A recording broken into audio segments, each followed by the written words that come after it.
히브리서 3장 1절에서부터 6절까지 말씀을 봉독하겠습니다.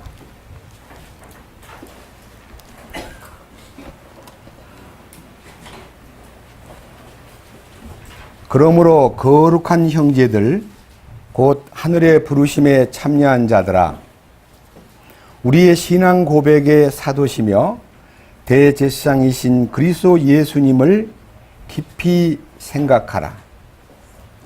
그분께서는 모세가 하나님의 온 집에서 신실했던 것 같이 자기를 세우신 분에게 신실하셨느니라. 집을 지은 자가 그 집보다 더 많은 존귀를 받으므로 이 사람이 모세보다 더 많은 영광을 받기에 합당한 자로 인정받았느니라. 집마다 지은 사람이 있으되 모든 것을 지으신 분은 하나님이시니라. 또 모세는 참으로 나중에 말하게 될 그것들을 증언하기 위해 그분의 온 집에서 종으로서 신실하였으되 그리스도께서는 자신의 집을 다스리는 아들로서 신실하셨으니 우리가 소망의 확신과 기쁨을 끝까지 굳게 붙들면 우리가 그분의 집이니라. 6절까지 말씀을 봉독했습니다.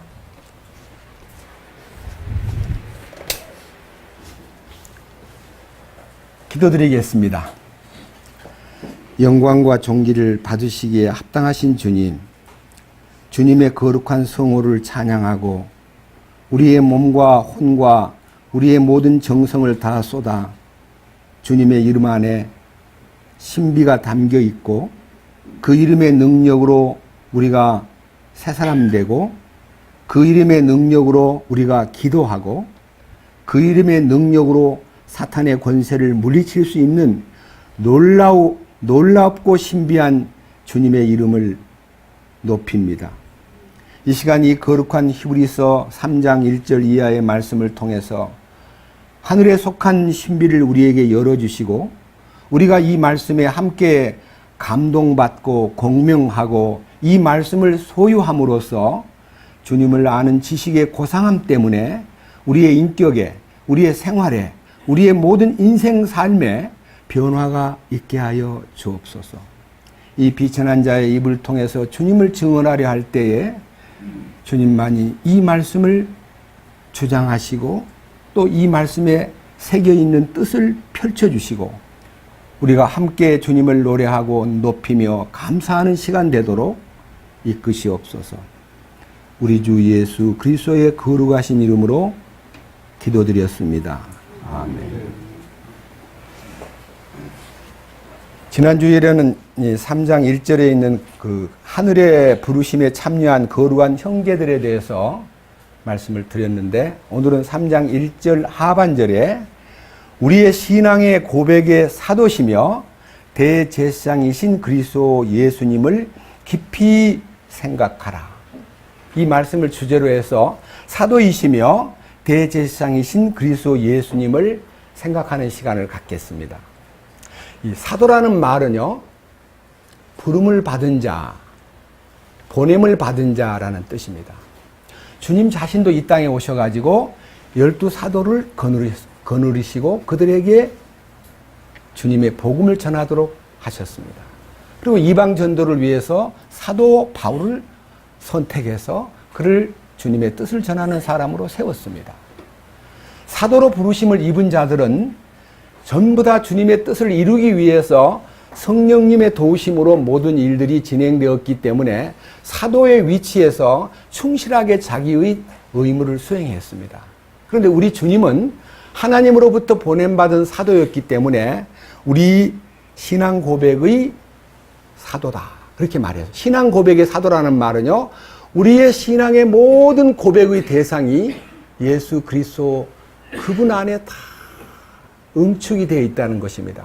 예수 그리스도의 죽으심 속에 담긴 신비, 예수 그리스도의 부활 속에 담긴 신비, 예수 그리스도의 승천 속에 담긴 신비, 예수 그리스도의 다시 오심에 대한 인류 역사에게 미칠 영향, 이런 것들이 전부 다 예수님 안에 다 들어 있습니다. 그런데 여기 지금 혹시 3장 여러분 1절 바로 위에 이제 제목이 하나 있는데 모세보다 뛰어난 아들이라는 제목이 있습니다. 우리 주 예수님은 모세보다 뛰어나신 분입니다. 모세라는 분은요, BC 한 1500년경에 바로 왕의 아주 학정에 의해서 이스라엘 민족이 요셉이라는 아주 걸출한 히브리인이 애굽에 들어가 가지고 왕의 꿈을 해몽해 주고 왕의 이 국가적 정책에 엄청난 비전을 제시함으로써 나이 30이 되었을 때 이 요셉이는 애굽의 총리가 되었고, 애굽의 총리가 된 다음에 자기 가족 70명을 전부 다 저 가나안 땅에서 불러들여 가지고 이집트로 이주를 왔는데, 그 이집트에 이주 온 세월이 430년이었습니다. 그러니까 요셉이 통치하고 요셉이 살아있을 때는 이스라엘 민족들이 우대를 받고 굉장히 번영을 했는데, 요셉을 알지 못하는 다른 파라오 왕이 등극했을 때 히브리인들을 보니까 너무너무 똑똑하고 번성하고 너무너무 단결되어 있고 너무너무 일사불란한 걸 보고요, 저들이 이 나라를 먹을 거 아니냐. 그래서 결국은 정책을 펼친 것이 이스라엘 사람들을 노예로 만들고, 그 다음에 이스라엘 사람들의 아들을 낳으면 무조건 산파에게 죽이라 그랬습니다.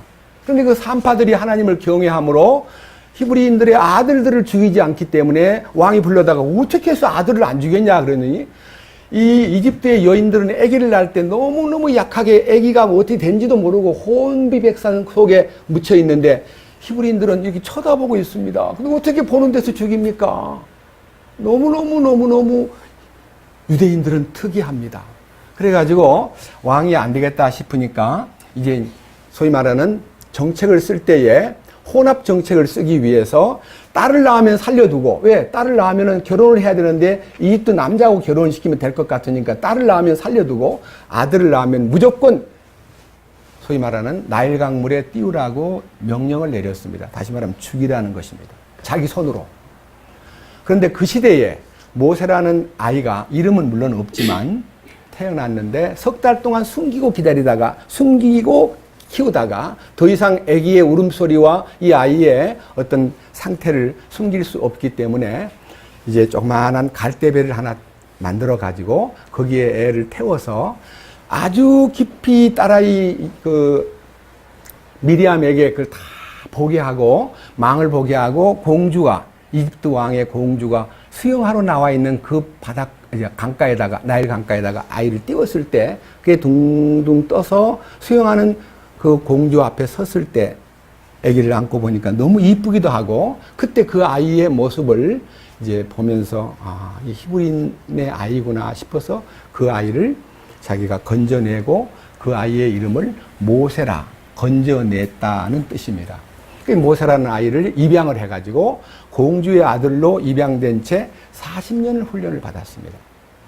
얼마나 영특하고 얼마나 모든 것에 잘 적응하기 때문에 훗날 왕자들이 많아도 그 공주가 입양한 그 아이가 너무너무 똑똑하니까 말과 일에 능한 모세를 후계자인 세자로 세우려고 계획까지 세웠었습니다. 그런데 모세가 나이 40이 되었을 때에 그 아이가 나라의 그 민족들을 돌볼 생각이 나가지고 일터에 나가서 자기 동족 히브리인들이 고난당하는 그 현장에서 그 너무 학대하는 그 애굽의 소위 말하는 반장, 일시키는 에집트의 하나의 소위 관리원을 쳐서 모래에 묻어버리고, 이스라엘 민족들 속에 자기가 지금 나타난 것은 민족을 구원하기 위한 하나님의 계획이 내게 있다는 것을 여러분들이 눈치만 채면, 여러분들이 합세하여 나만 도와주면 일이 잘 될 거야 라고 하는 마음으로 일을 수행했는데, 그 다음날 또 나가보니까 이제는 히브리인끼리 싸움을 하고 있습니다. 그래서 상당히 강한 남자를 보고, 여보게 어떻게 동족끼리 싸우시오? 당신들은 다 형제간들 아니오? 왜 싸우시오? 하고 싸움을 말리려 할 때에 그 입에서, 당신 어저께 이집트 사람 죽이더니 날 죽이러 왔어요. 당신 무슨 재판관이요? 당신이 뭔데 나타나서 우리를 이렇게 심판하는 거요? 당신이 어제 한 일 왕한테 가서 고발하겠어. 이렇게 심각한 얘기가 들렸을 때 모세는 미디안 광야로 도망을 갔습니다. 그 이집트에서 미디안 광야라는 건 여러분 지도를 보시면 미디안은 사우디아라비아의 동북부 쪽에 있는 커다란 평야입니다. 그 미디안 광야 안에 시내산도 있고 호렙산도 있고 그게 바로 이스라엘 민족이 가서 머물렀던 산이고 하나님의 언약의 돌판을 받은 산이 시나이 반도 안에 있는, 저는 시나이 반도에 시내산을 올라가 봤지만 그 시내산은 가짜 시내산입니다.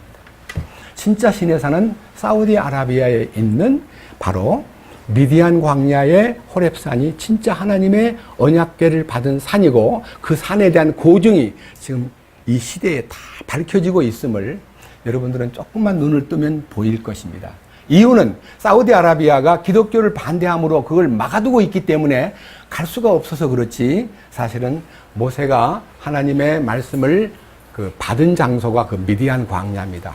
모세가 40년 동안 이드로의 양무리를 몰고 다니면서 애굽에서 배운 모든 나름대로의 실력과 자기 나름대로의 정치와 나름대로의 통치권에 대한 훈련을 다 내려놓고 이게 양무리를 하면서 양을 치고 있을 때에 연세가 80대였을 때 하나님이 모세를 불러가지고 내 발에 신을 벗어라.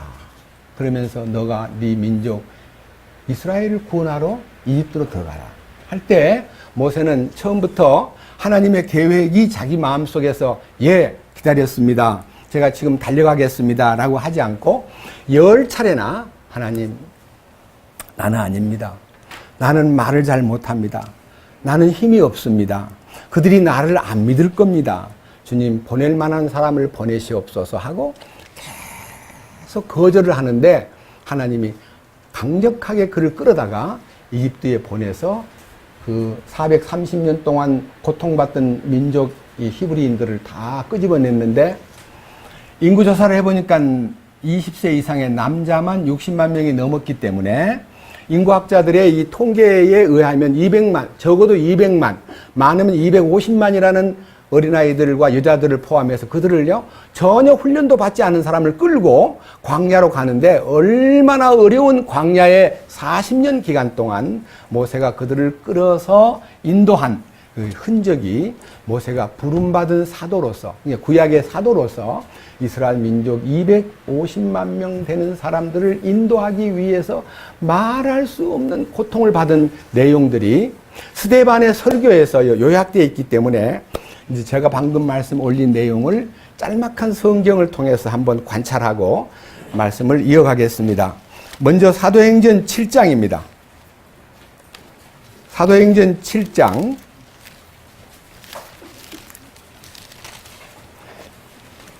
188페이지입니다. 사도행전 7장 17절.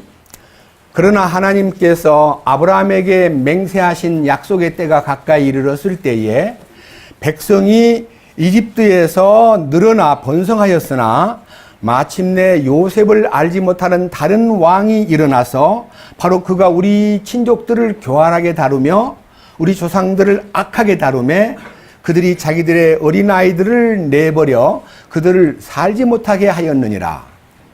그때에 모세가 태어났는데 그는 심히 아름답더라.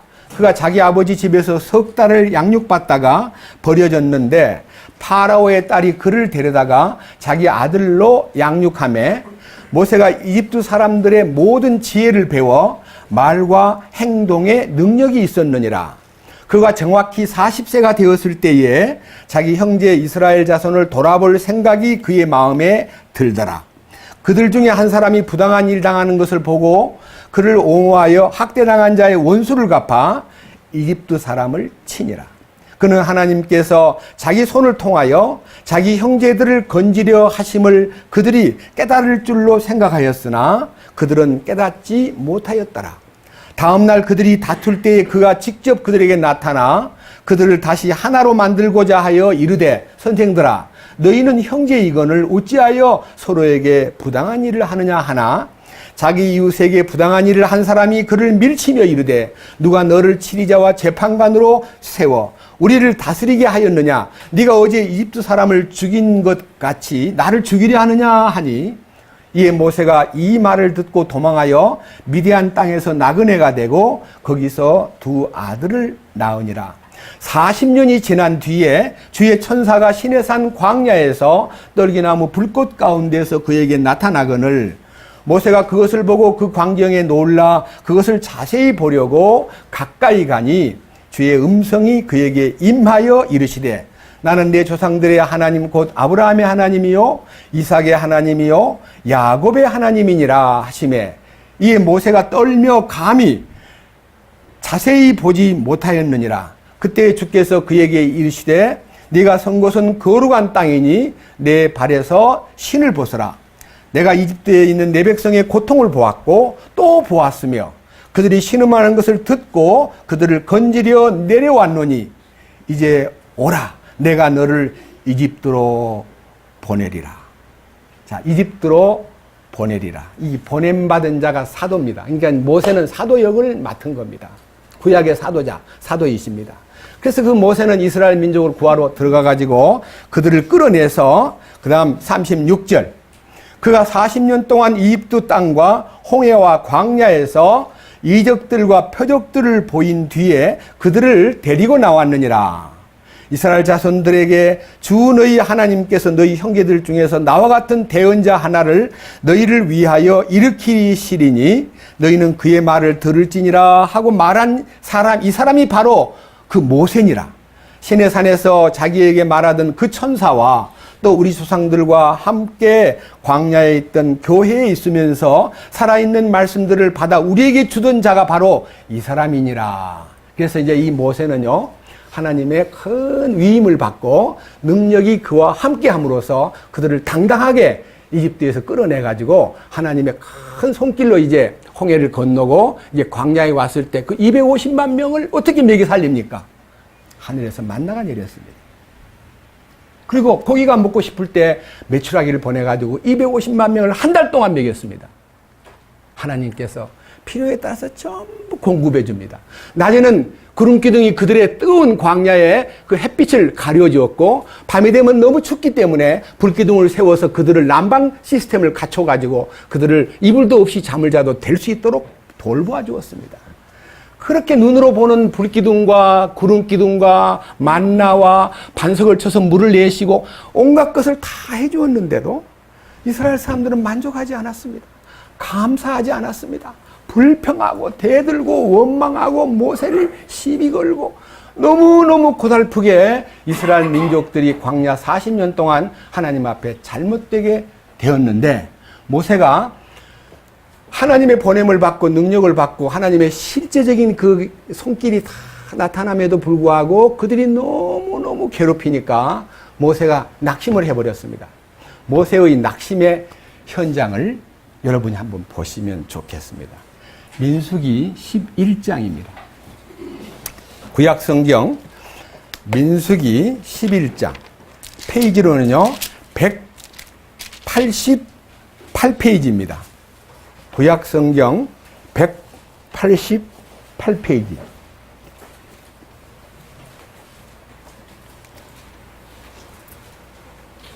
(11장) 1절입니다. 백성이 불평하니 주께서 그것을 기뻐하지 아니하시니라.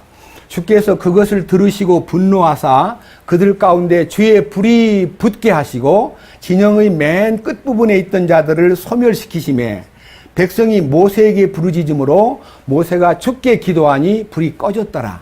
그가 그곳 이름을 다베라라 하였으니 이는 그들 가운데 주의 불이 붙었기 때문이더라. 여기에 주의할 점은요, 왜 불이 진영의 끝부분에서 붙었을까요? 여러분, 불평하는 사람은 앞장선 사람이 아니고 저 뒤에 떨어진 사람 뒤따라가면서 온갖 불평을 다 하는 거예요. 그 뒤따라가는 사람들의 불평을 주님께서 불로 다스렸다는 뜻입니다. 그 다음 보십시오. 4절.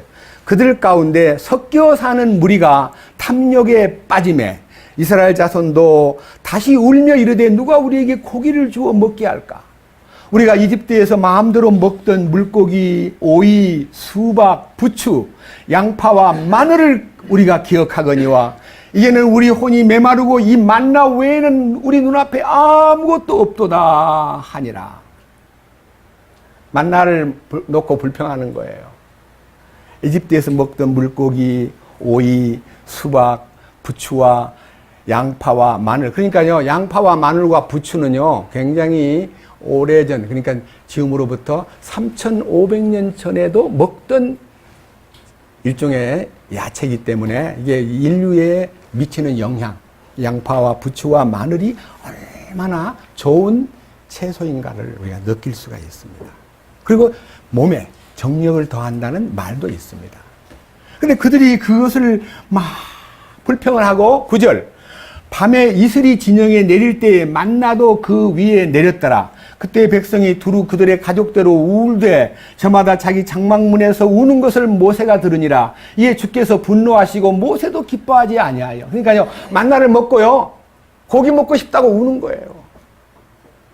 우는 게 뭐예요? 불평의 극치입니다. 막 눈물을 흘리면서 왜 우리를 이렇게 이 광야로 인도해가지고 이렇게 굶게 하느냐, 고기도 못 먹지 않느냐, 차라리 노예 생활할 때가 더 나았다라고 불평할 때에 모세가 11절부터 15절까지 모세가 주님에게 아뢰는 기도인데요, 이 기도가 7가지 불평을 모세가 얘기합니다. 이 모세의 얘기를 한번 들어보시면요, 우리 마음이 좀 찡하고 아, 모세도 사람이기 때문에 이렇게 했겠구나 하는 생각이 드는데, 11절 모세가 주께 아뢰되 주께서 어찌하여 주의 종을 괴롭게 하셨나이까.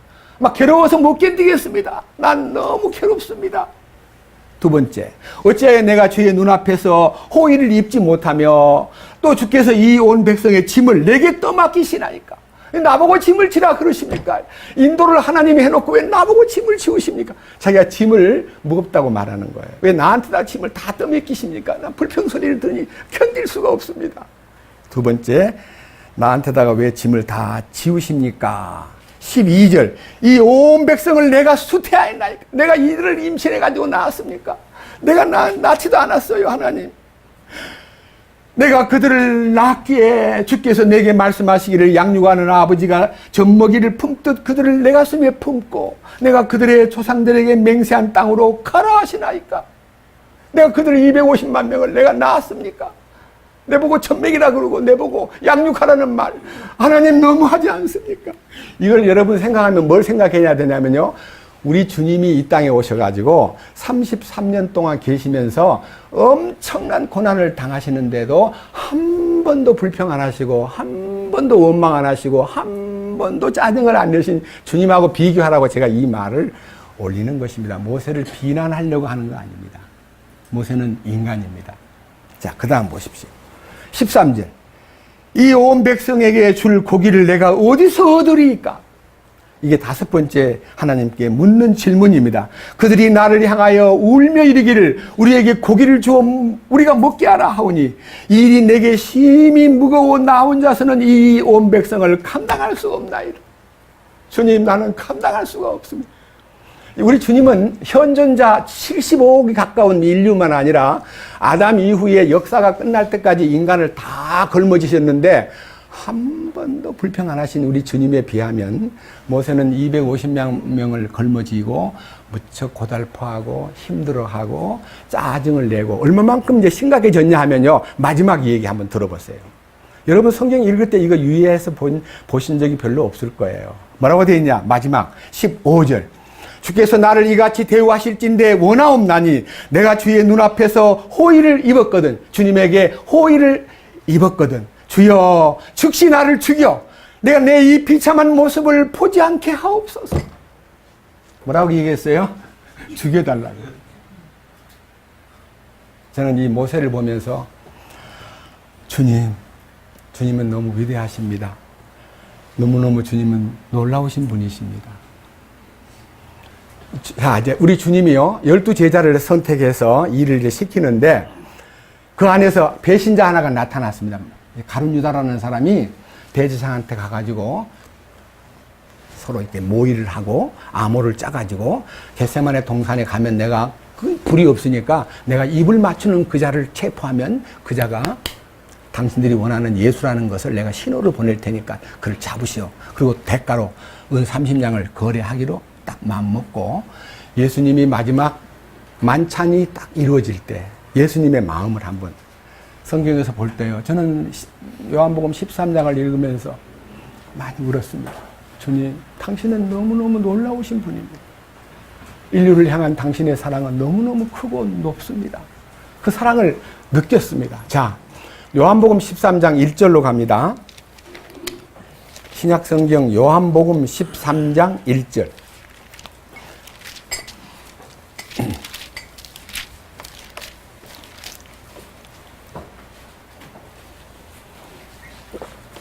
(162페이지입니다) 요한복음 13장 1절. 이제 유월절 전에 예수님께서 자기 때가 이르러 자기가 이 세상을 떠나 아버지께로 가야 할 줄 아시고 세상에 있던 자기 사람들을 사랑하시되 끝까지 사랑하시니라. 그러니까요, 예수님은 전혀 저런 배신자, 아니 저런 놈이 어디가 있어. 내가 쟤한테 얼마나 큰 일을 맡겼고 그를 돌봐주었는데 어떻게 나를 배신해 하면서 그 만찬을 떼시기 위해서 모였는데, 자 2절, 저녁 식사가 끝날 무렵에 이제 마귀가 시몬의 아들 가룟 유다의 마음속에 그분을 배반하여 넘겨주려는 생각을 넣었더라. 자, 그 다음 제가 이제 읽지 않고 설명하겠습니다. 그렇게 해서 가룟 유다의 마음속에요, 주님을 팔아먹을 계획과 주님을 배반할 계획을 세워놓은 것이 딱 보였는데, 주님은 아무런 마음에 거부 반응이나 눈치나 미운 마음을 보이시지 않고요, 대야에 물을 떠가지고 제자들의 발을 일일이 다 씻겼습니다. 가룟 유다의 발도 씻어주었습니다. 그리고 이제 좀 있다가요, 이제 이 대야가 베드로 앞에 딱 서서, 베드로, 자 8절, 베드로가 6절입니다. 그때 그분께서 시몬 베드로에게 다가가시니 베드로가 그분께 말하되 주여, 주께서 내 발을 씻으시나이까? 예수님께서 그에게 대답하여 이르시되 내가 하는 것을 네가 지금은 알지 못하나 이후에는 알리라 하시니, 베드로가 그분께 이르되 절대로 주께서 내 발을 씻지 못하시리이다 하매, 예수님께서 그에게 응답하시되 내가 너를 씻어주지 아니하면 나와 함께할 몫이 내게 없느니라. 주님과 함께할 몫이 뭘까요? 여러분, 성경 중에 가장 신비한 주님과 함께할 몫이 뭐냐면요, 주님의 죽으심에 연합하는 겁니다. 주님의 죽으심에 연합된다는 것은 너무너무 신비한 겁니다. 주님이 나 위에 대신 죽으신 것에 대해서는요, 큰 은혜로 다가오지만요, 주님이 내게 나와 함께할 몫이라는 것은요, 그 몫이라는 것은 대가인데, 주님이 십자가에 연합한 사람들에게 베푸시는 축복과 은혜와 기적은 상상도 못할 일이 벌어지는 겁니다. 그때 베드로가 너무 놀래가지고 주님, 발만 아니라 손과 머리도 다 씻어주세요 하고 이제 요구를 했을 때, 아니다, 온몸을 씻긴 사람은 발밖에 씻을 필요가 없다 하시면서 예수님이 이렇게 말씀하십니다. 11절, 이는 그분께서 자기를 배반하여 넘길 자가 누구인지 아셨기 때문이라. 그러므로 그분께서 너희가 다 깨끗하지는 아니하니라 하시니라. 이처럼 그분께서 그들의 발을 씻어주시고 옷을 입으신 뒤에 다시 자리를 잡고 이제 앉아가지고 내가 너희의 선생으로, 혹은 주님이라고 부름을 받는 그 말이 맞다. 내가 너희의 선생이 되고 주가 되어서 너희 발을 씻겨준 것처럼 너희들도 나중에 이렇게 하는 것이 내가 원하는 바다. 그래서 발을 씻는 성도가 되라는 것을 주님이 친히 우리에게 보여주셨고, 이 발을 씻는 성도들의 행위라는 말은요, 단순하게 뭐 세종례를 하라, 대야에 물 떠다가 그냥 형제들 발 좀 내세요 하고 제가 씻어드리죠 하고 씻어주는 정도의 행사가 아니라 진심으로 형제들의 잘못된 삶을 주님이 주시는 발에 묻은 먼지를 떨어주듯이 형제들의 허물을 사랑으로 덮고 사랑으로 그것을 참으로 커버해주는 주님의 본보기를 우리한테다가 교훈으로 보여주셨습니다. 자, 그런데 21절, 예수님께서 이렇게 말씀하시고 영으로 괴로워하사 증언하여 이르시되 진실로 진실로 내가 너희에게 이르노니 너희 중에 한 사람이 나를 배반하여 넘겨주리라 하시매, 이에 제자들이 서로를 바라보며 그분께서 누구를 가리켜 말씀하셨는지 의아해하더라. 이에 예수님의 제자들 중에 하나 곧 그분께서 사랑하신 자가 이 성경을 기록한 요한이 예수님의 품에 기대어 있으므로, 그러니까 예수님은 당시에 33살이셨습니다. 근데 예수님보다 나이가 적은 사람은 요한 하나밖에 없습니다. 그리고 다른 사람들은 다 예수님보다 나이가 많았습니다.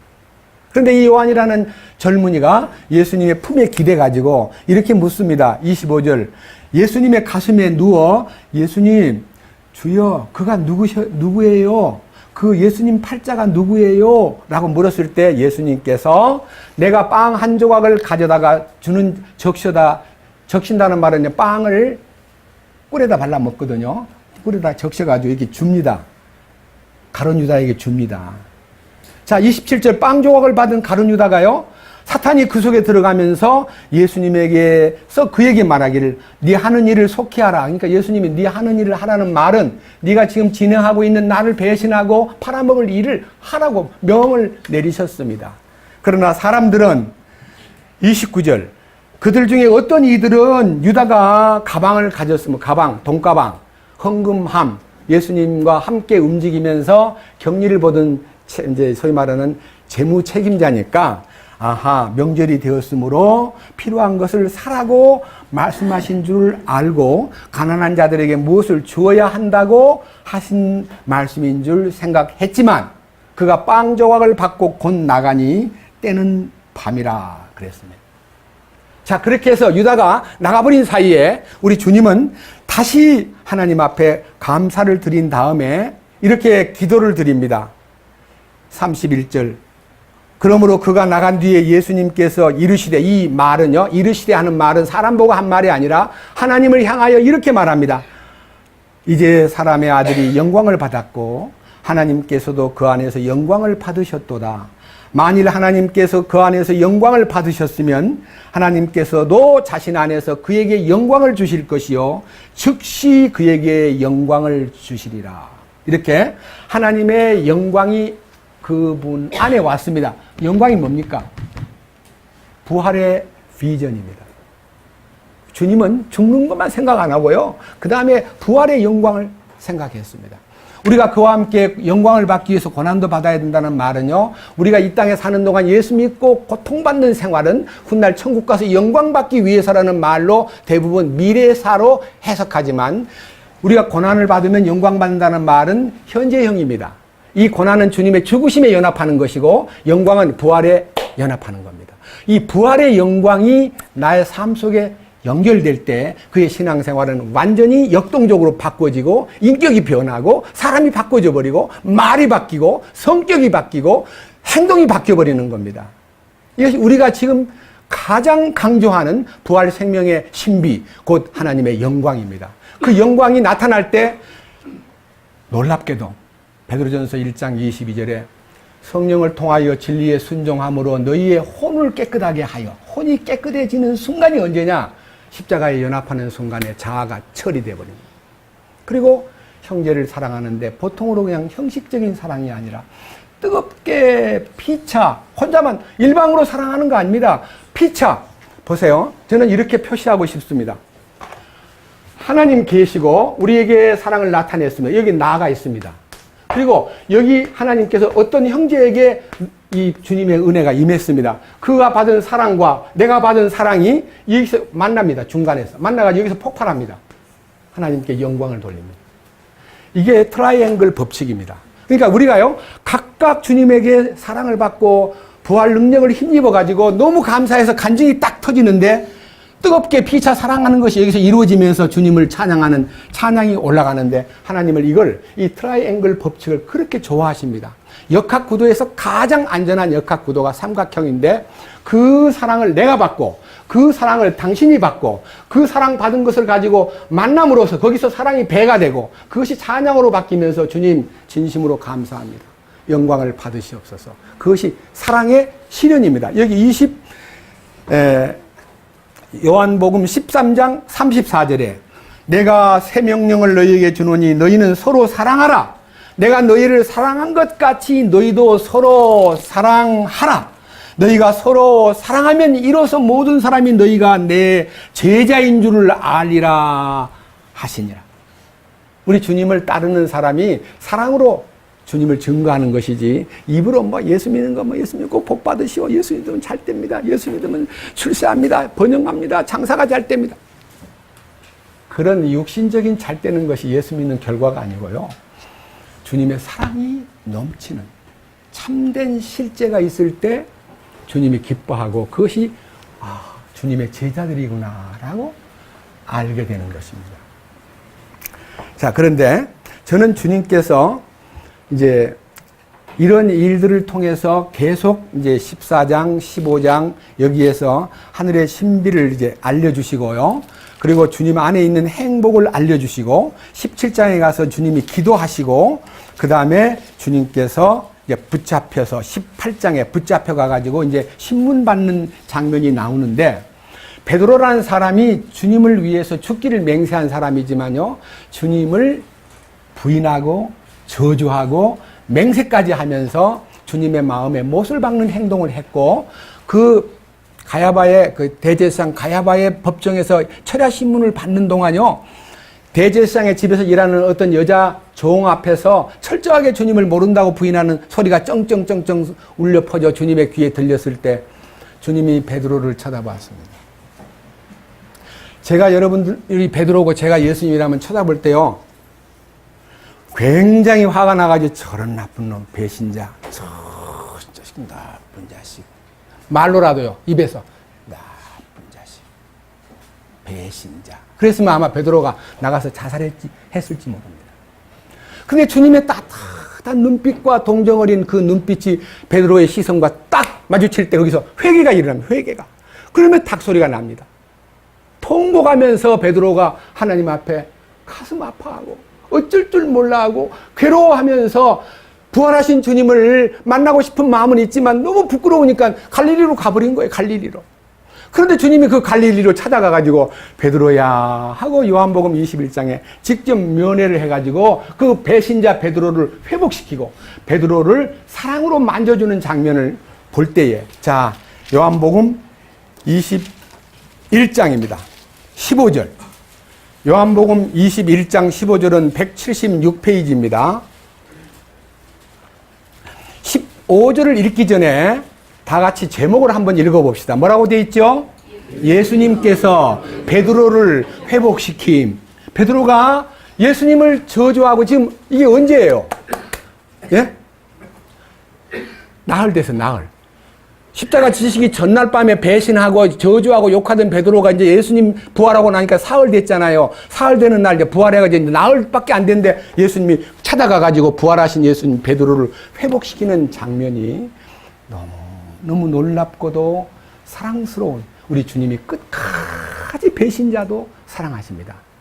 제가 볼 때요, 어떤 교회라고는 말씀드리기 어렵지만요, 이제 오늘이 만찬을 해야 될 주일인데 누가 누구하고 싸우고 있다, 누가 다툼이 있다, 누가 좀 간증이 불분명하고 뭐 문제가 있다 싶으면요, 강제로 참여 못하게 내보냅니다. 당신은 참여 못해.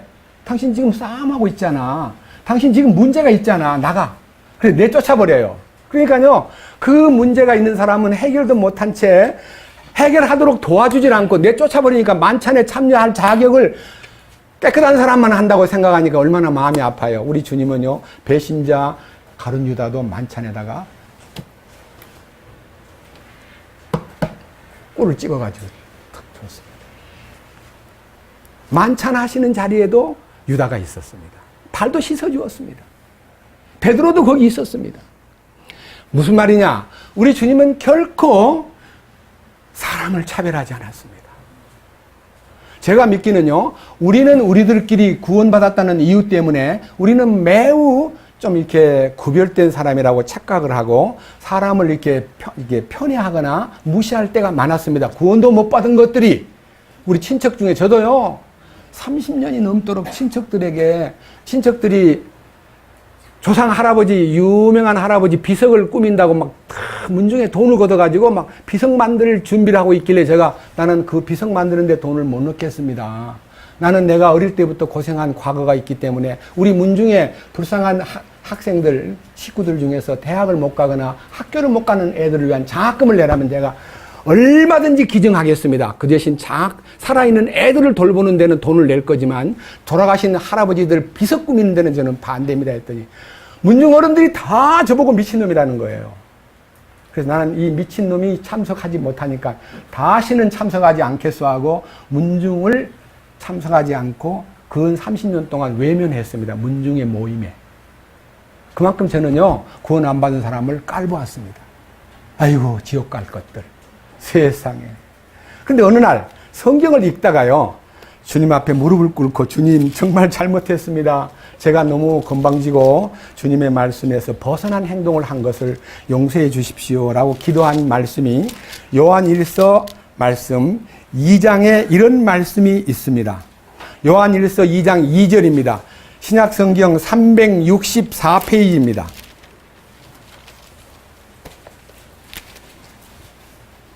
요한 1서 2장 2절. 그분은 위에 있는 예수 그리스도시니라는 말씀이 예수 그리스도는 우리의 죄들로 인한 화해 헌물이시니 십자가에서 모든 죄를 속죄하기 위해서 하나님께 화해의, 다시 말하면 속전을 지불하심으로 하나님과의 관계가 완전히 풀리는 속전이 지불됨으로써 화해가 시작돼 버렸는데 화해의 대변자이시니 우리의 죄들뿐 죄 사함 받은 우리만 죄를 사한 것이 아니라 온 세상의 죄들로 인한 화해 헌물이시니라. 이 말씀을 딱 읽다가 아하, 나만 용서한 게 아니라 그 안 믿는 그들도 다 용서해 놨는데 그들이 모르고 있을 뿐이지 내가 그들을 깔볼 이유가 어딨냐. 언젠간 그들이 그 화해 헌물이신 주님을 발견하면 돌아올 수 있을 텐데 내가 그들을 무시하다니. 그래서 주님 앞에 회개하고 무시하는 구원 안 받은 것들, 저건 구원도 못 받은 것들, 지옥 갈 것들, 이런 말을 함부로 하는 말에서 제가 벗어났습니다. 여러분, 우리는 그동안 얼마나 많은 구원받지 못한 사람들을 무시하고 차별했습니까? 참 부끄러운 거예요. 몰라서 지금 구원을 받지 못한 것이지 주님은 다 구원해 놓으셨잖아요. 이런 엄청난 말씀이 열렸을 때에 저는 겸손해지려고 노력한 것이 아니라 제 교만을 꺾어주심으로써 주님의 겸손이 제 안에 이르고 있다는 것을 조금씩 삶 속에서 발견해 가는 것이 신앙생활이라는 것을 알게 되었습니다. 자, 겸손이 어떻게 오느냐 하면요. 마태복음 11장 28절에 수고하고 무거운 짐진 자들아 다 내게로 오라. 내가 너희에게 안식을 주리라. 이 첫 번째 영의 안식, 이 안식은 영에 부으신 죄를 벗어버림으로써 안식을 얻는 것은 내적인 안식입니다. 그런데 마태복음 11장 29절에 나는 마음이 온유하고 겸손하니 나의 멍에를 메고 내게 배우라. 그리하면 너의 혼을 위한 안식을 찾으리니. 이 혼의 안식이 찾아옵니다. 혼의 안식은요, 딴 데서 배우는 게 아니라 주님이 지신 멍에, 주님이 지신 십자가를 지고 주님에게 배우면 주님이 그 안에 있는 나를 제거하고 당신의 온유와 겸손을 내게 주심으로써 내 혼이 비로소 안식을 얻는 거예요. 안식을 찾아낸 거예요. 아, 주님의 안식은 주님의 마음 안으로 들어가는 거구나. 주님의 마음 안으로 들어가는 순간 내 더럽고 누추한 이 교만한 마음이 녹아버리고 자아가 완전히 빠져나가 버리고 주님으로 대치되는 너희 안에 이 마음을 품으라 곧 그리스도 예수의 마음이라고 하는 빌립보 2장 5절이 내게 이루어지는 거예요. 그것이 거듭나는 거예요. 그것이 변화받는 거예요. 그 다음에 뭐라 그랬어요? 30절에 우리 주님 안에 들어가면 모든 멍에와 짐이 전혀 무겁지 않다는 거예요. 뭐 교회를 가든 헌금을 내든 봉사를 하든 아이고 죽겠네, 아이고 힘들어, 아이고 참 이런 말이 안 나와요. 그냥 감사합니다. 그냥 감사합니다. 늘 울어도 눈물로서 못 갚을 줄 알아. 몸 밖에 드릴 것 없어. 이 몸 바칩니다. 그 고백이 아멘으로 내 마음속에서 작동하는 거예요. 하나도 무겁지 않습니다. 그래서 영의 안식이 첫 번째 안식이고 혼의 안식은 두 번째 안식이고 모든 짐은 전혀 짐 것처럼 느끼지 않고 뭐와 같은 거 아니에요. 옛날에는 내가 짐을 지고 올라갔는데 주님 안에 들어오니까 그 짐을 주님이 내려놔. 엘리베이터 탄 사람이 엘리베이터에서 짐을 지고 있으면 뭐라 그래요? 아줌마 내려놓으세요. 아 나만 타도 되는데 뭐 이거 아니 나만 타면 뭐 나만 타요. 짐을 내려놔도 되지요. 몰라서 그렇잖아요. 오늘날 한국 기독교인들 대부분이요 잔뜩 짐을 지고 새벽기도 나가가지고 그 짐을 내려놓고 주여 이 짐을 좀 맡아주세요. 이 짐도 있습니다. 저 짐도 있습니다. 해놓고 끝나고 나면 주님 안녕히 계세요 하고 또 지고 나와요. 이게 기독교인입니다. 종교인. 이 짐을 십자가 앞에 내려놓으면 영원히 주님이 담당해 주실 텐데 왜 자기가 짐을 지고 사냐 이거예요. 착한 사람 되라, 거룩한 사람 되라, 선한 사람 되라, 모든 요구가 주님이 지심으로 이루어지는 것이지 내가 어떻게 그걸 수행합니까? 나는 할 능력이 없어요. 만물보다 거짓되고 힘이 부패한 인간이 어떻게 주님이 요구를 응할 수 있습니까? 병이 들었는데. 주님에게 고침을 받고 주님이 우리를 새 사람으로 바꿔가지고 내 안에 돌 같은 마음을 제거하고 부드러운 마음을 줄 것이며 내가 내 신을 너희에게 부어 너희로 내 율례를 행하며 내 규례를 지켜 행하게 하리라. 행하게 하리라는 말이지 내보고 행하라 하지 않았습니다. 주님이 행하신다는 거예요. 빌립보 2장 12절에 두렵고 떨림으로 너희 구원을 이루라 그러니까 구원이 세 가지가 있다. 하나는 너희가 그 은혜를 인하여 믿음으로 말미암아 구원을 얻었나니 얻은 구원. 이건 구원이 우리한테 얻은 구원, 이미 이루어진 구원인데 나중에 끝까지 참자는 구원을 얻으리라 그러니까 이건 얻으리라는 미래 구원. 그 다음에 두렵고 떨림으로 너희 구원을 이루라는 구원은 현재 구원, 생활 구원이다. 이 생활 구원을 네가 해야 된다. 수십 년 동안 저는 생활 구원을 이루기 위해서 홀똘하고 노력을 했는데 생활 구원이 이루어지지 않는 거예요. 그게 뭐야 이게. 아직도 미워하고 아직도 사람 무시하고 저울질하고 내 속에서 음욕이 약간 꿈틀거리고 명예욕과 권세욕, 온갖 탐욕이 막 꿈틀거리는 거 보고 주여 죽여주시옵소서. 주여 이 탐욕과 거짓된 욕망을 깨트려 주시옵소서. 아무리 기도해도 안 사라져요. 언제 사라졌냐? 2000년 7월달 둘째 주일날요. 그리스도께 속한 사람은 그 육체와 함께 그 정욕과 애착을 십자가에 못 박았느니라고. 난 죽어 있구나. 십자가에 나는 이미 처리되어 있구나. 발견하는 순간에 제 자신의 정욕과 애착과 육신이 끝난 것을 보게 되고 갈라디아 2장 20절에 내가 그리스도와 함께 십자가에 못 박혀 있나니 그럼에도 불구하고 사노라. 그러나 이제는 내가 사는 것이 아니요 내 안에 그리스도께서 사신다고 하는 주인 바뀐 것을 딱 아는 순간에 내가 주인 노릇 하던 것을 내려놓고 주님 주인 되시옵소서. 감사합니다. 내가 모르고 제가 주인 노릇 하면서 주님 나중에 오셔가지고 주인 되실 줄 알았는데 지금 내 안에 오셔서 주인 되신다는 걸 몰랐습니다. 부끄럽습니다. 주여 역사해 주시옵소서. 빌립보서 2장 13절 너희 안에서 행하시는 이는 하나님이시니 자기의 기쁘신 뜻을 위하여 너희로 소원을 두어 행하게 하시나니 그러므로 모든 일을 원망과 시비가 없이 하라. 우리는 지금도 주님 안에서 산다면서 원망하고 시비 걸고 시비가 뭐예요? 선악을 따지고 전 아니야. 전 틀렸어. 근데 고쳐줘야겠어 하고 막 지적을 하는데 너무 능한 분들도 있습니다. 참 부끄럽습니다. 그거 아닙니다. 왜 우리가 그 일을 하려고 그럽니까? 뭐가 그렇게 대단하다고. 우리가 할 일이 아니에요, 그거. 그래서 너희 구원을 이루라고 한 말은 이루라는 단어가 잘못된 것이에요. 너희 구원을 일하여 드러내라. 일하여 입증하라. 누가? 주님이. 주님이 입증하는 거예요. 주님이 안에 계신다는 걸 보여주는 것이 신앙생활이에요. 주님을 나타내는 것이 우리의 의무요, 우리 신앙생활의 목표인 것입니다. 이 놀라운 축복을 알고 나면요, 신앙생활이 너무 쉬워져요. 신바람이 나는 거예요. 저는 오늘 이 모세에 대한 얘기를 하면서 특별히 모세가 고통받으면서 한 얘기를 한번 우리 주님을 통해서 나타낸 얘기, 반대 얘기를 한번 보십시다. 히브리서 5장 보겠습니다. 본문 히브리서 5장.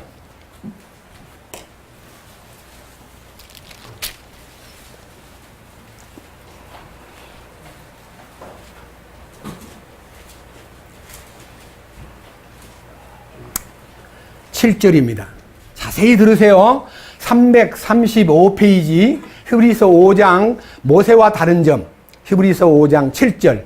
그분은 우리 주님이십니다.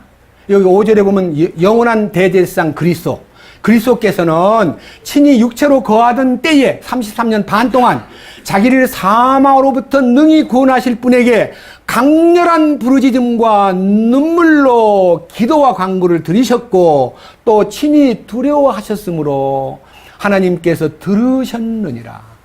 주님의 눈물이 얼마만큼 셌냐? 겟세마네 동산에서 땀방울이 핏방울이 되도록 기도했습니다. 여러분, 땀방울이 핏방울 되는 기도를 여러분 누가 해봤습니까?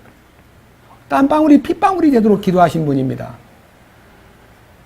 뭐 외롭습니다. 다 배신했습니다. 못 견디겠습니다. 내가 이들을 어떻게 책임을 지란 말입니까? 그런 말 한마디도 안 하셨어요. 여기 주님은 강렬한 부르짖음과 눈물로 기도하셨고 간구를 드리셨으므로 하나님께서 들으셨고 그분께서는 아들이실지라도 친히 고난받으실 일들로 말미암아 순종하기를 배우사 100% 순종하셨습니다. 우리 신앙생활이 뭘까요? 주님 안에 들어가서 순종하는 겁니다. 순종은 딱 한 가지밖에 필요 없습니다. 예라고 답하는 겁니다. Yes. Yes. 아멘. 그것밖에 없습니다. 제가 요한복음의 유난히요, 진실로가 하도 많길래요, 헬라어에 가봤더니 전부 다 아멘이에요. 아멘. 깜짝 놀랐어요. 진실로라는 단어가 아멘이구나. 아멘. 아멘. 그냥 받아들이는 거예요. 주여, 맞습니다. 주여, 옳습니다. 이게 받아들이는 거예요. 자, 그 다음 보세요. 9절. 완전하게 되셨으므로 순종하기를 배우사 완전하게 되셨으므로 자기에게 순종하는 모든 사람들에게 영원한 구원의 창시자가 되시고, 그러니까요, 우리 주님은 하나님께 절대 순종했고 우리는 예수님에게 절대 순종하면 완전한 자리로 들어갈 수 있다는 것입니다. 완전하게 되는 것은 내가 완전하게 해서 되는 게 아니라 완전하신 속에 들어가면 완전해진다는 것입니다.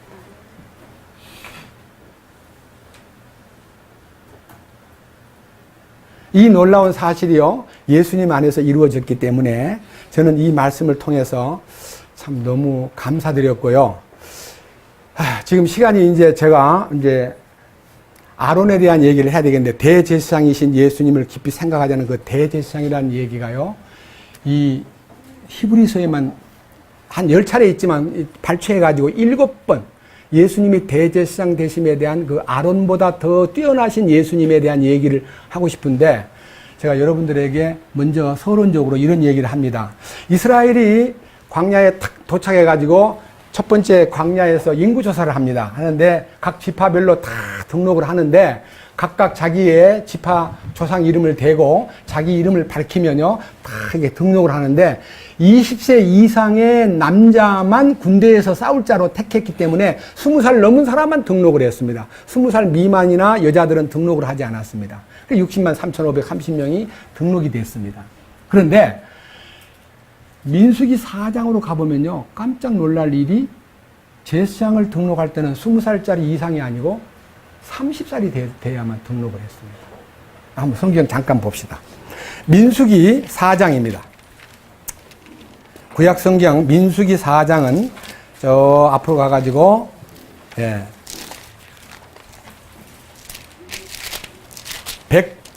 170 민수기 4장 3절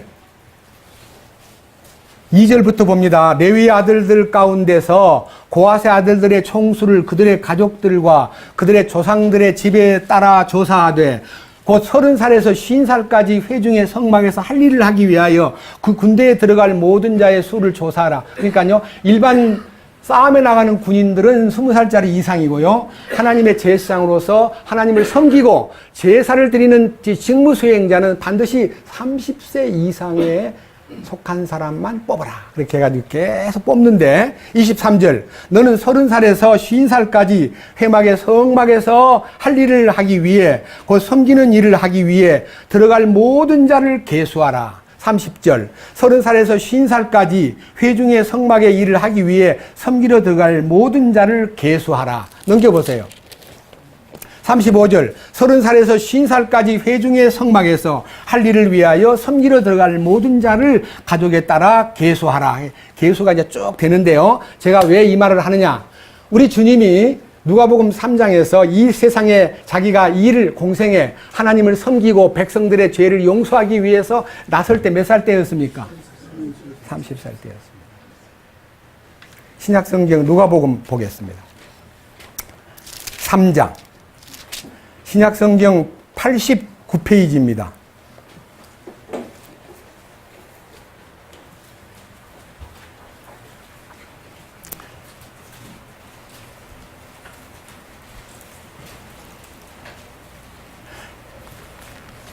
누가복음 3장 23절 비로소 예수님 자신이 30살쯤 되시니라. 사람들이 생각하기에 이분은 요셉의 아들이신데 하고 이제 예수님의 족보 얘기가 쭉 흘러나오는데 여기서 말하는 30살 때 예수님이 공생애를 시작하셨습니다. 그분이 하나님의 제사장으로서 이 땅에 있는 계통이 있는데 아론의 계통과 유다 지파에 나타난 모든 사람들에게 왕의 명령과 아론, 레위 지파에 나타난 계통의 아론의 대제사장의 혈통이 딱 정해져 가지고 주님이 대제사장의 직무를 맡기는데 제사장 직무를 맡기는데 이제 그 제사장 되심에 대한 예수님의 얘기를 7 그 부분에 걸쳐 가지고 제가 나중에 그 말씀을 들어갈 때 그러니까 해당되는 말씀을 들어갈 때 다시 세부적으로 얘기하겠지만 오늘은 개괄적으로 말씀을 읽고 선포만 하겠습니다. 먼저 히브리서 4장을 봅니다. 다시 봅니다. 히브리서 4장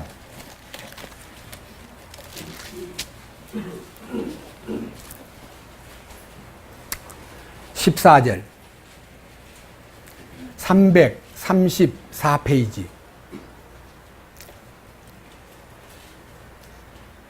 그런즉 우리에게 위대하신 대제사장 곧 하늘들로 들어가신 하나님의 아들 예수님이 계신 줄 알므로 우리가 우리 신앙의 고백을 굳게 붙들자. 우리에 계신 대제사장은 우리의 연약함의 감정을 몸소 느끼지 못하시는 분이 아니요 모든 점에서 우리와 똑같이 시험을 받으셨으되 죄는 없으신 분이시니라. 자, 우리 주님은요 사람들이 만든 땅에 있는 성전에 자기가 제사장으로 들어가신 것이 아니라 하나님의 지성소에 하늘 지성소에 들어가신 분이다. 그 말이에요. 이 위대하신 예수님은 자기가 친히 제물이 되셔가지고 제물을 들고 간 게 아니라 자신이 제물 되셔가지고 대제사장으로서 하늘의 지성소에 들어가셨다. 기록되어 있어요. 그 다음 무슨 일이 그를 통해서 이루어졌냐 그러면요. 좀 넘겨보세요. 7장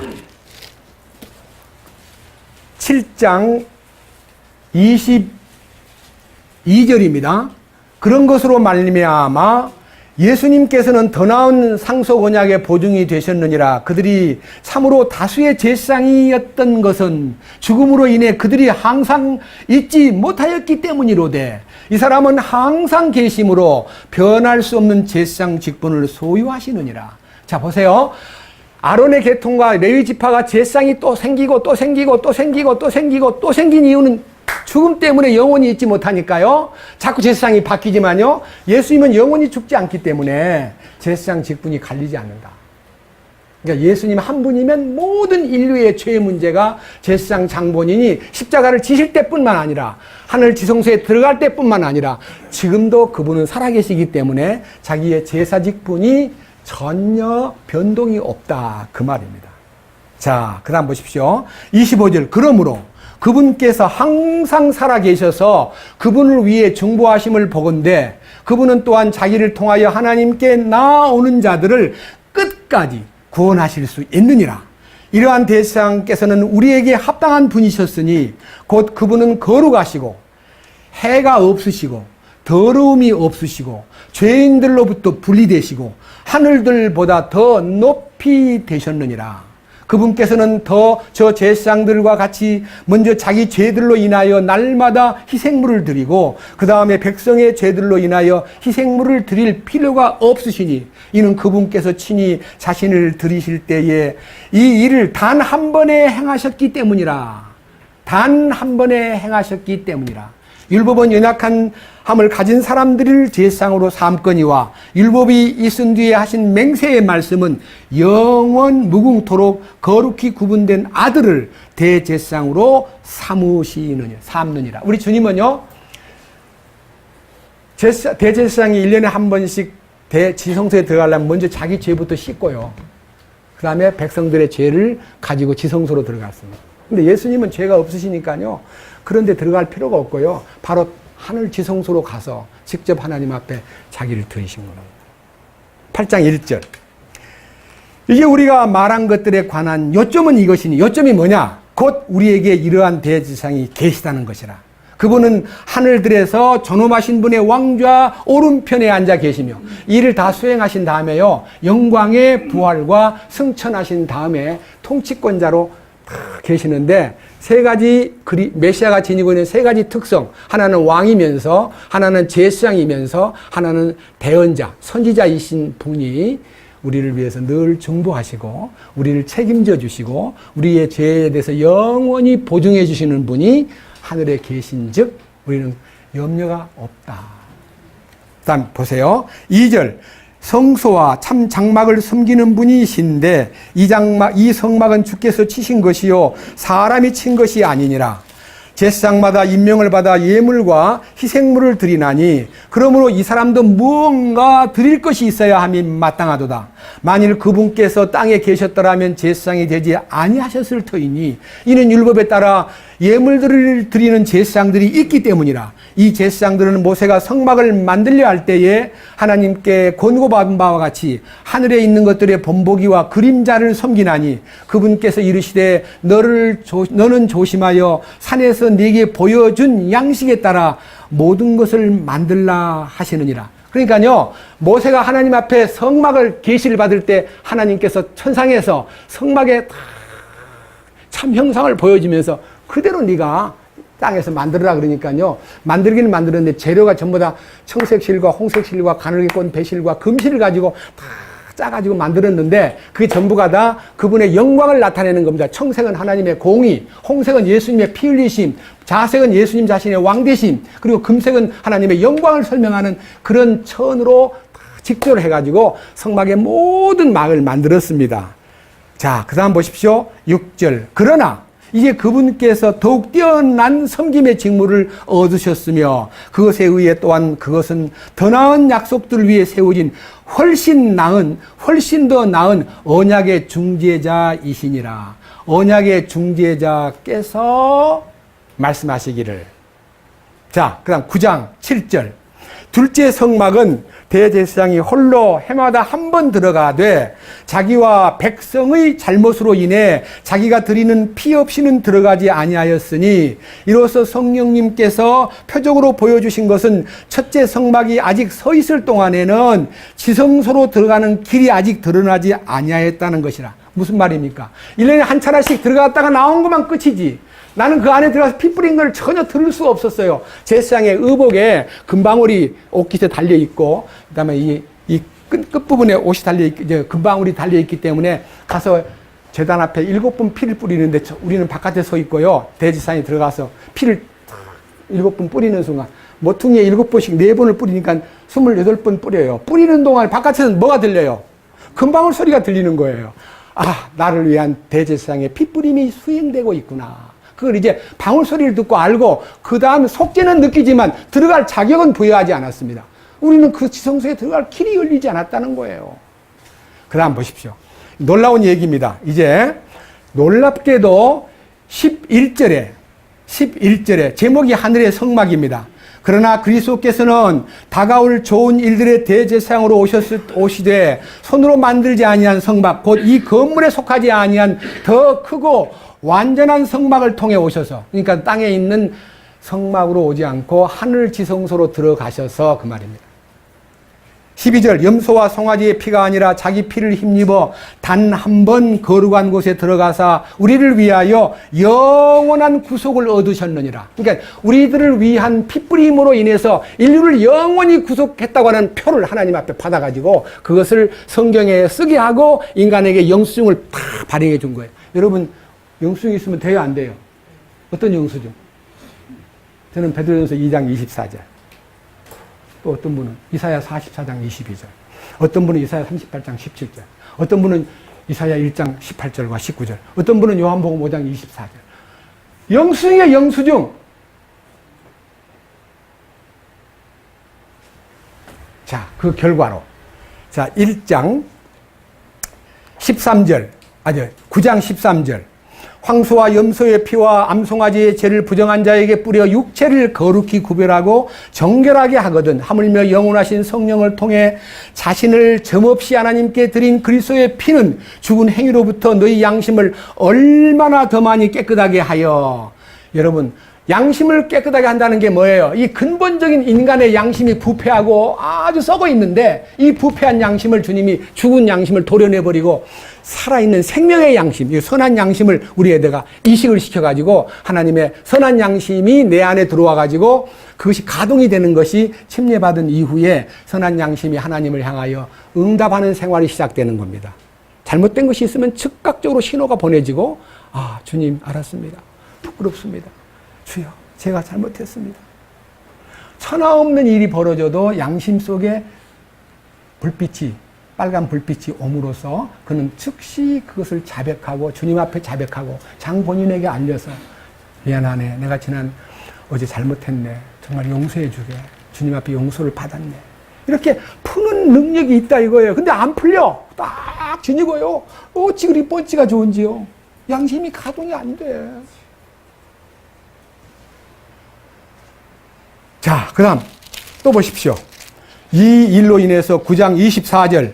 그리스도께서는 손으로 만든 거룩한 처소들 곧 참된 것의 모형들 안으로 들어가지 아니하시고 하늘 그 자체 안으로 들어가사 이제 우리를 위하여 하나님 앞에 나타나시느니라. 또 그분께서 대제사장이 해마다 다른 것들의 피를 가지고 거룩한 곳에 들어가는 것 같이 자주 자신을 드려야 할 필요가 없으시니, 그랬더라면 그분께서 반드시 세상의 창건 이래로 자주 고난을 당하셨어야 할 것이라. 그러나 이제 세상 끝에 그분께서 단 한 번 나타나사 자신을 희생물로 드려 죄를 제거하셨느니라.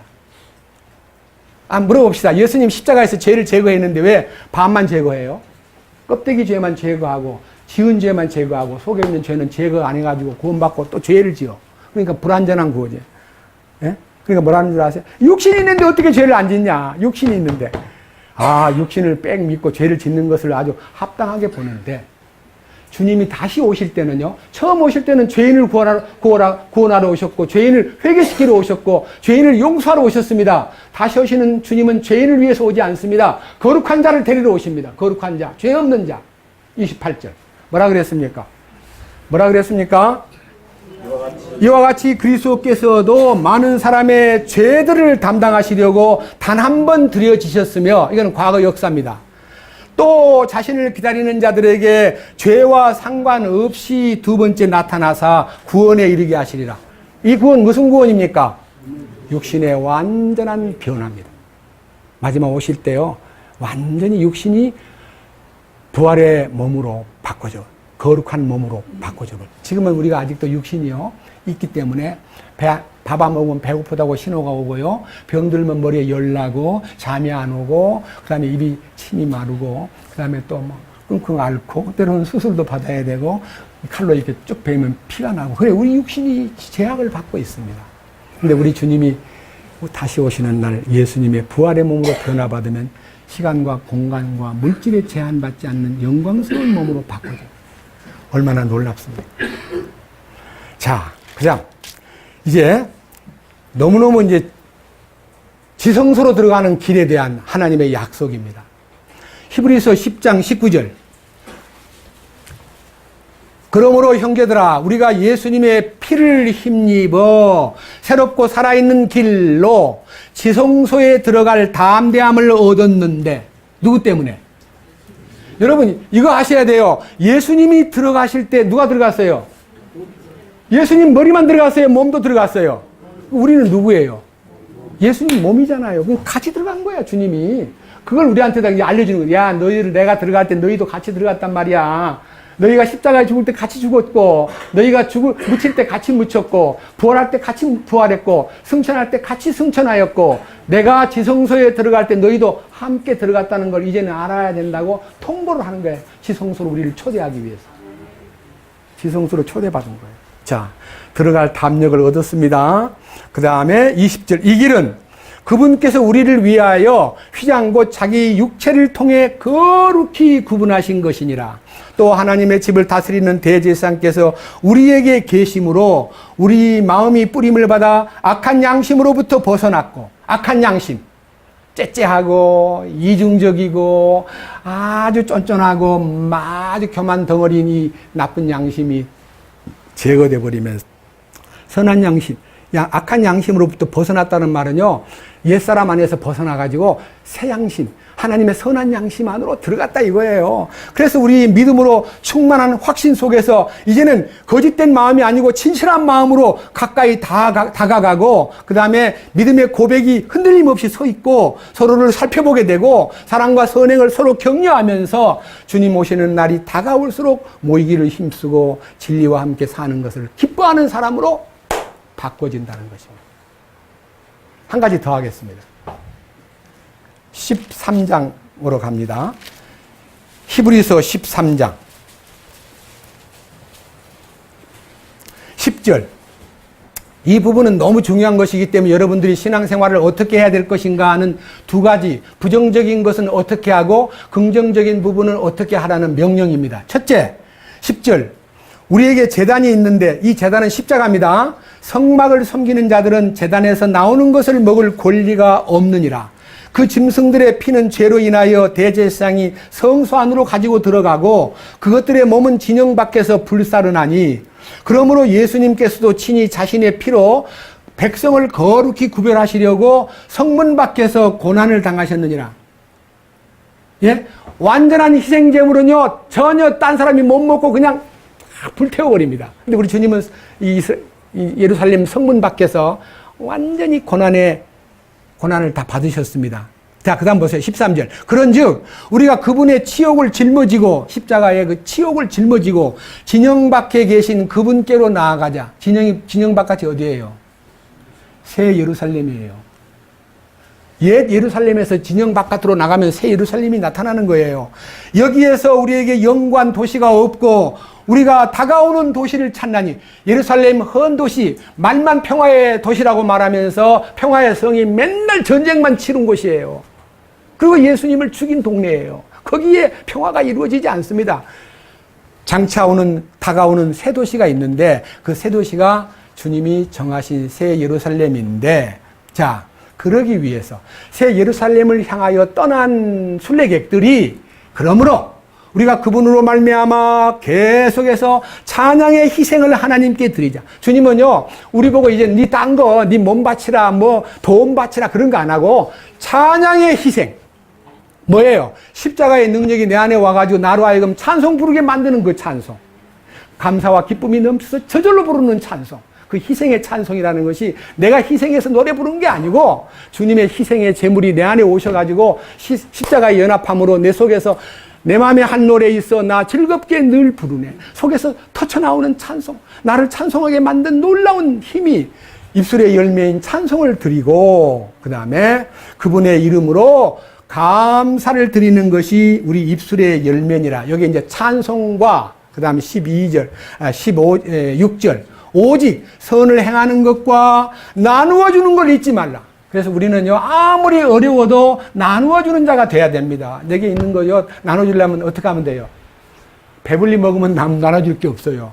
내가 좀 덜 먹어야 돼요. 남을 도울 일을 만들려면 내가 금식해야 돼요.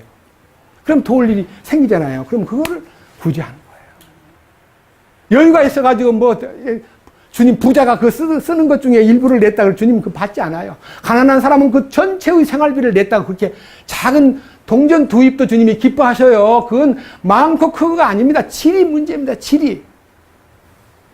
그리고 선을 격려하고 나누어주는 것을 잊지 말고 하나님께서는 이 같은 희생을 매우 기뻐하느니라. 성도를 섬기기 위해서 돕기 위해서 금식하고 절제하고 덜 먹는 것이 주님 이쁜 희생이래요. 예? 많은 돈 가운데 툭 잘라서 내는 걸 희생이라 하지 않고 내가 주님 성도를 향해서 마음속에서요 참으로 기뻐하는 희생이 주님이 원하시는 희생입니다. 그 다음 18절 우리를 위해 기도하라. 우리가 모든 일에 정직하게 살고자 하므로 선한 양심을 가진 줄 우리가 확신하노라. 선한 양심이 가동하고요 모두를 위해서 서로를 위해서 기도하는 우리가 될 때에 정직한 삶이 엮어지고 주님이 기뻐하는 참된 제사장 직무, 대제사장 직무를 주님이 수행하고 계신다는 것, 그 안에서 우리가 뭐예요? 베드로전서 2장 7절에 너희는 왕가의 제사장들이에요. 우리가 제사장이 되어버리는 거예요. 다 제사장 되신 분들입니다. 저만 설교하기 때문에 제사장이 아니라 여러분 모두가 다 왕가의 제사장들입니다. 이 놀라운 사실이 우리 주님으로 인해서 부여된 것이기 때문에 우리는 우리의 신분을요 더럽히지 말고, 제가 이제 다음 주간에요 예수님이 대제사장으로 오셨다는 것에 대한 세부적인 내용에 막 너무 엄청난 신비가 출애굽기 28장에 있는데 제가 시간이 이렇게 너무 갔기 때문에 다음 주로 또 미루겠습니다. 자, 성경 마저 읽어보고 마치겠습니다. 히브리서 이제는 3장으로 갑니다.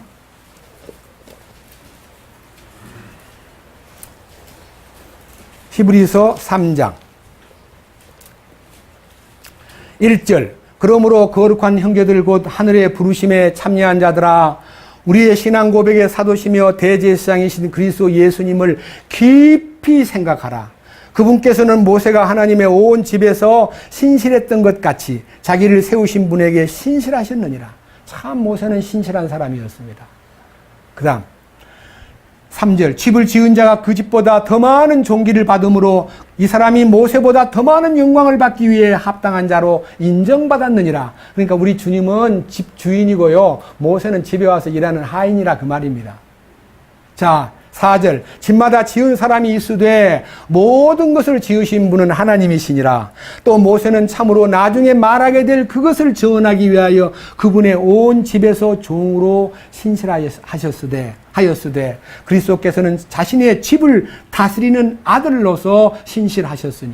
그러니까요 우주를 창조하신 대주제께서 당신이 인간의 몸을 입고 오셔가지고 낮은 자리에서 하나님 뜻을 다 수행하고, 그래서 레위 지파가 아닌 별다른 지파를 통해서 멜기세덱의 반차를 따라오신 예수님께서 우리의 제사장으로서 모든 일을 수행하신 다음에 우리에게 모든 것을 보증하시고 영원히 완전하게 거룩하게 우리를 지성소까지 데리고 가가지고 우리를 완전히 보장하시는 주님을 찬양합니다.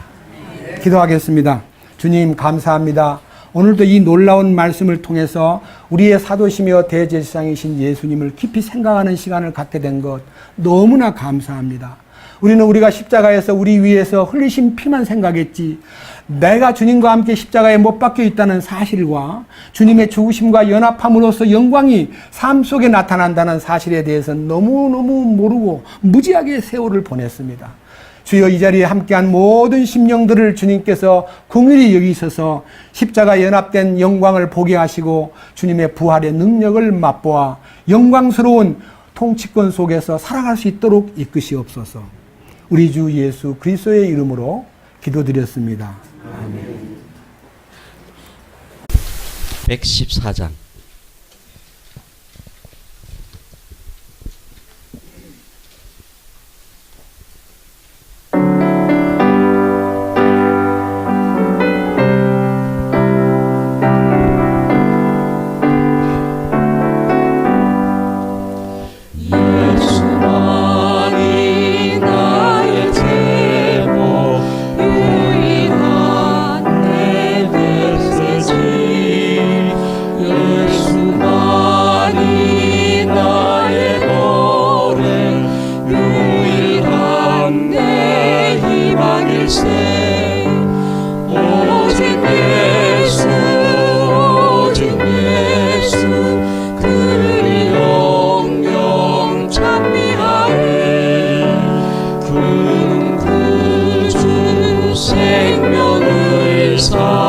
왕국 세울 왕일세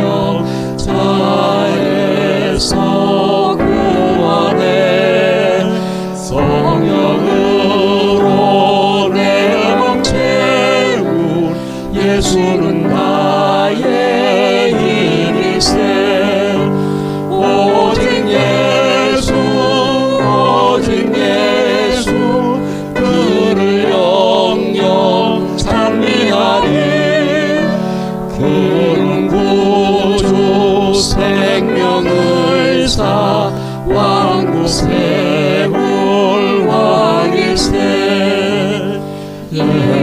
예수만이 나의 의사 나의 질병 치료해 부활 생명 승천 풍성 그의 몸에 분배해 오직 예수 오직 예수 그를 영영 찬미하리 그는 구주 생명의사 왕국 세울 왕일세